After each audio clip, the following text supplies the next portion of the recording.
Assalamualaikum warahmatullahi wabarakatuh. Kembali lagi kita ke mata kuliah perilaku konsumen pertemuan kelima.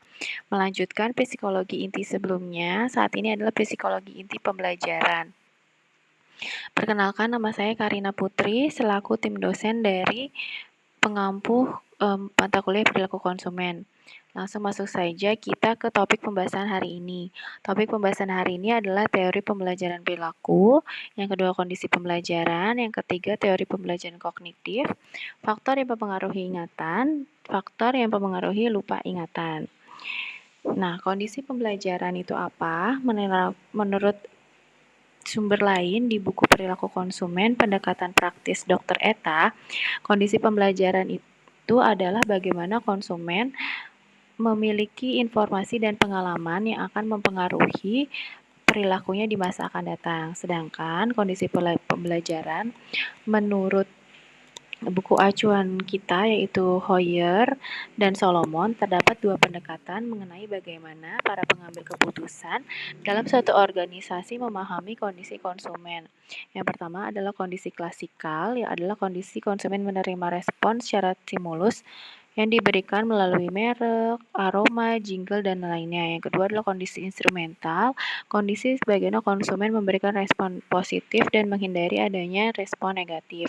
Kita mulai dulu di kondisi klasikal. Apa itu kondisi klasikal? Menurut para peneliti yang bisa diaplikasikan pada pemasaran bahwa exposure itu harus lebih dari 3 kali karena 3 kali pertama exposure itu sia-sia. Kenapa sia-sia? Exposure yang pertama itu hanya menumbuhkan adanya kesadaran. Yang kedua itu keterikatan dan yang ketiga itu penyimpanan merek di benak konsumen. Sehingga dibutuhkan pengulangan lebih dari 3 kali agar merek tersimpan di memori konsumen. Dan aplikasi lain terhadap prinsip kondisi klasikal adalah halo effect. Halo effect itu apa? Bahwa adanya stimulus secara positif yang menumbuhkan relasi mengikat, seperti humor, musik, atau imajiner.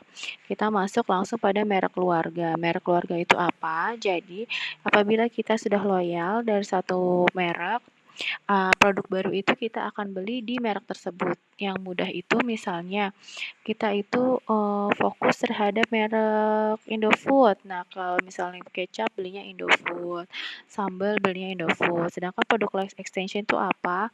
Misalnya awalnya Lux tidak ada produk yang sabun cair, tapi sekarang ada lini produk lain seperti sabun cair lisensi apa.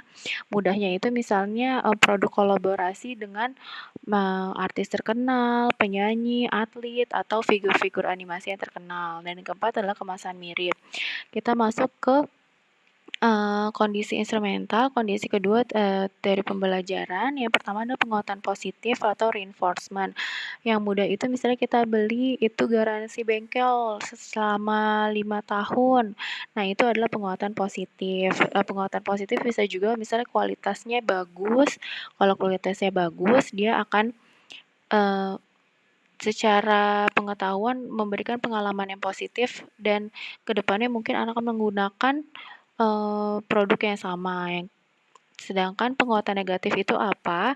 Misalnya digunakan untuk produk-produk obat sakit kepala, untuk menghilangkan sakit kepala berlebihan menggunakan produk ini. Itu adalah penggunaan penguatan negatif di kondisi instrumental teori pembelajaran. Sedangkan yang ketiga itu hukuman atau punishment itu mudahnya misalnya PLN agar tidak diputus sebagai konsumen PLN kita harus tepat waktu untuk menggunakan yang namanya jangka waktu pembayaran sesuai yang telah ditentukan. Teori pembelajaran kognitif adalah pembelajaran secara mental, secara internal. Jadi pembelajaran pada umumnya bahwa manusia membangun struktur yang diserap dari informasi. Ada juga pembelajaran observasi. Pembelajaran observasi itu mudahnya misalnya kita ke mall, kita belum butuh barang elektronik tapi udah pernah ke tokonya. Mungkin next time kita butuh, kita ingat bahwa pernah ke toko tersebut dan menggunakan pengetahuan melalui pembelajaran yang telah kita lalui untuk membeli produk di toko tersebut.